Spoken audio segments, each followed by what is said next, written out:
Hello friends, welcome back to our YouTube channel. আজকে আমরা জানবো অশ্বগন্ধার বিশেষ উপকারিতা এবং ব্যবহারগুলি সম্পর্কে। তো চলুন বন্ধুরা, দেরি না করে শুরু করা যাক আজকের ভিডিওটি।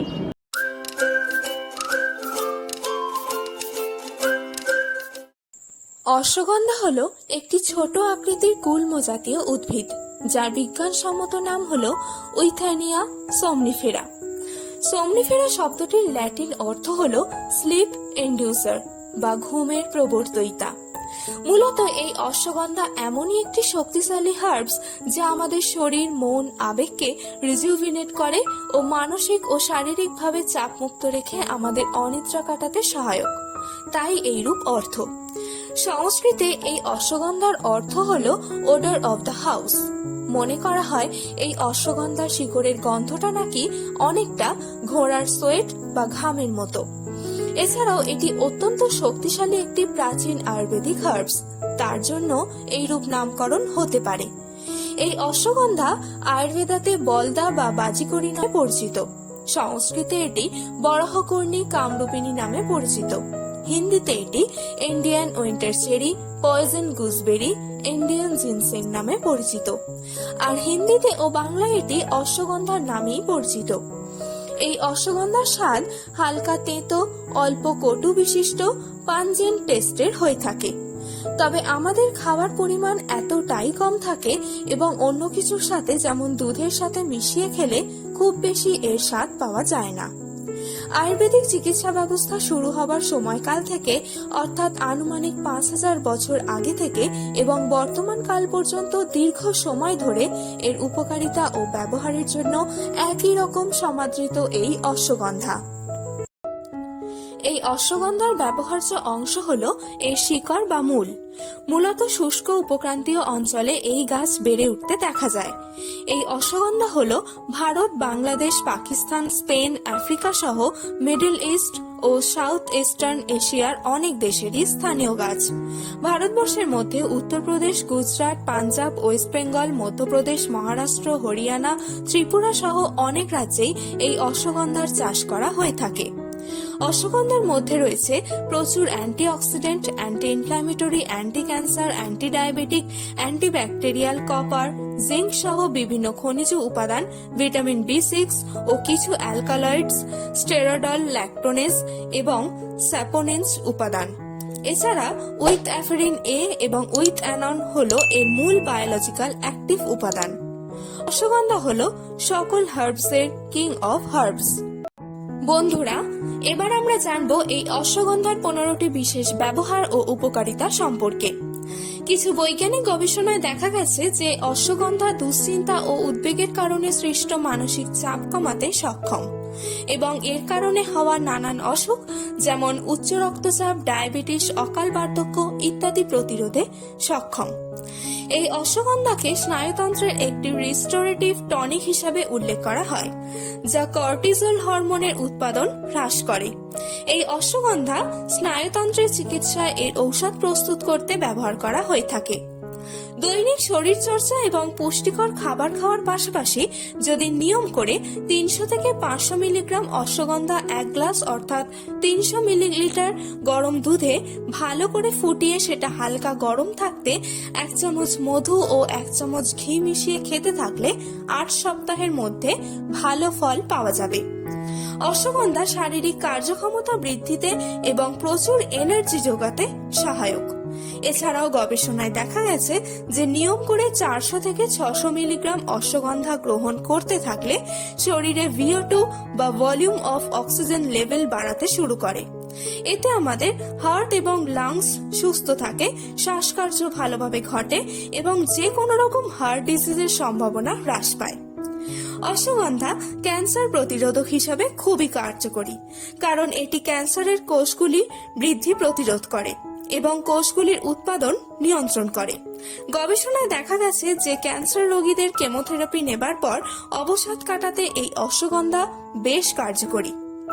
যাদের মানসিক চাপ ও দুশ্চিন্তার কারণে ঘুমের ব্যাঘাত ঘটে, তারা নিয়মিত ঘুমোতে যাবার আগে 1 গ্লাস হালকা গরম দুধের সাথে 2 থেকে 2.5 গ্রাম অশ্বগন্ধা গুঁড়ো ও অল্প মধু মিশিয়ে খেলে উপকার পাবেন। ছোটদের এবং বড়দের ক্ষেত্রেও অনেক সময় ভুলে যাবার প্রবণতা দেখা যায়, যা অনেক বড় সমস্যা হয়ে দাঁড়াতে পারে। সেক্ষেত্রে অশ্বগন্ধা বিশেষ উপকারী ভূমিকা পালন করে। সর্দি, কাশি এবং ঠান্ডা লাগার সমস্যা থাকলে এই অশ্বগন্ধার চা আপনারা পান করতেই পারেন, কারণ এটি আমাদের শরীরে সংক্রমণের বিরুদ্ধে লড়াই করার ক্ষমতা বাড়ায় এবং শরীরকে রোগমুক্ত রাখতে সাহায্য করে। পরীক্ষা করে দেখা গেছে যে অশ্বগন্ধার মধ্যে কিছু প্রদাহ বিরোধী উপাদান থাকে, যার জন্য এটি ব্যথা, যন্ত্রণা এবং আর্থারাইটিসে যথেষ্ট কার্যকরী। আয়ুর্বেদে আর্থারাইটিসকে বাত এবং পিত্তের অসামঞ্জস্যতার সাথে সম্পর্কিত বলে উল্লেখ করা হয় এবং সেক্ষেত্রে অশ্বগন্ধা এই অসামঞ্জস্যতার সামঞ্জস্য রক্ষা করতে সহায়ক ভূমিকা পালন করে। কিছু সমীক্ষায় দেখা গেছে যে এই অশ্বগন্ধা 3 থেকে 4 গ্রাম 3 মাস গ্রহণ করলে যৌন ক্ষমতা বৃদ্ধি পায়। মহিলাদের অনেক সময় হরমোনের অসমতার কারণে লিউকোরিয়ায় দুশ্চিন্তা, খিটখিটে মেজাজ এবং মানসিক চাপের কারণে উদ্বেগ সৃষ্টি হয়, যা শারীরিক অসুস্থতার অন্যতম কারণ। সেক্ষেত্রে অশ্বগন্ধা অত্যন্ত কার্যকরী। কিছু গবেষণায় দেখা গেছে যে অশ্বগন্ধা রক্তে শর্করার মাত্রা নিয়ন্ত্রণ করতে সহায়ক। নিয়মিত 2 থেকে 2.5 মিলিগ্রাম অশ্বগন্ধা গুঁড়ো গ্রহণ করতে পারেন 8 থেকে 12 সপ্তাহের জন্য। এছাড়া ডায়াবেটিস রোগীরা অবশ্যই ডক্টরের পরামর্শ নিয়ে তবেই অশ্বগন্ধা গ্রহণ করবেন। অশ্বগন্ধার মধ্যে বিশেষ প্রদাহনাশক উপাদান থাকে, তাই এটি হাত পায়ের ফোলাভাব কমাতে সক্ষম। অশ্বগন্ধার মধ্যে প্রচুর অ্যান্টিঅক্সিডেন্ট উপাদান থাকে, যার জন্য এটি হেয়ার টনিক হিসাবে কাজ করে। এটি আমাদের চুলের গোড়া মজবুত করে এবং চুল পড়া রোধ করে। একই সাথে এটি চুলের অকালপক্কতা রোধ করে, যা প্রদাহ, চুলকানি ও ড্যান্ড্রফ দূর করতে সহায়ক। তাই বিভিন্ন হেয়ার প্রোডাক্ট ম্যানুফ্যাকচার ইন্ডাস্ট্রিতে এই অশ্বগন্ধা ব্যবহৃত হয়। প্রচুর অ্যান্টিঅক্সিডেন্ট সমৃদ্ধ হবার জন্য প্রাকৃতিকভাবেই এটি শরীরের সমস্ত অঙ্গ প্রত্যঙ্গকে সজীব রাখতে সাহায্য করে, তাই বার্ধক্যকে দূরে রাখে। এটি একটি প্রকৃত বার্ধক্য প্রতিরোধী ভেষজ। এটি ত্বকের জন্য অত্যন্ত উপকারী, কারণ এটি ত্বকের স্বাভাবিক আর্দ্রতা বজায় রাখতে সাহায্য করে এবং ত্বক টানটান রাখে, এমনকি কেরাটোসিসের বিরুদ্ধে লড়াই করে। এগুলি ছাড়াও অশ্বগন্ধার একাধিক উপকারিতা রয়েছে, যেমন এটি হাড় মজবুত করতে সহায়ক। এটি একটি ন্যাচারাল ইমিউনিটি বুস্টার। অশ্বগন্ধা মস্তিষ্কের কার্যক্ষমতা বৃদ্ধির পাশাপাশি মন ভালো রাখতে এবং আমাদের শরীর চাঙ্গা রাখে, ফলে কর্মক্ষমতা বৃদ্ধি ভালো পায় এবং রিপ্রোডাক্টিভ ক্ষমতা বাড়ায়। বন্ধুরা, এবার জানবো কিভাবে এই অশ্বগন্ধা আপনারা গ্রহণ করবেন এবং কতটা পরিমাণে গ্রহণ করবেন। অশ্বগন্ধার গুঁড়ো আপনারা খেতে পারেন 1 গ্রাম থেকে 2.5 গ্রাম পর্যন্ত। এছাড়া চিকিৎসকের পরামর্শ নিয়ে গ্রহণ করতে পারেন। বর্তমানে বাজারে এই অশ্বগন্ধার লিকুইড এক্সট্রাক্ট, ক্যাপসুল এবং ট্যাবলেট অ্যাভেলেবেল রয়েছে, যা আপনারা সহজেই কিনে ব্যবহার করতে পারেন দিনে 1টি বা 2টি, অবশ্যই ডক্টরের পরামর্শ নিয়ে। সবথেকে ভালো উপায় হলো 2 থেকে 3 গ্রাম অশ্বগন্ধা দুধে ভালোভাবে ফুটিয়ে নিয়ে সেটা হালকা গরম অবস্থায় 1 চামচ মধু ও ঘি মিশিয়ে খেতে পারেন।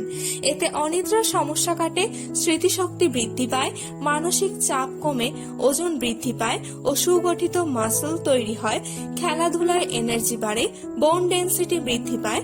এছাড়া রোজের চায়ের সাথে অল্প অশ্বগন্ধা ফুটিয়ে অশ্বগন্ধার চা আপনারা পান করতে পারেন। এতে জ্বর, সর্দি, কাশি সংক্রমণ কমে, হাত পায়ের ফোলাভাব কমবে, প্রচুর এনার্জি পাবেন।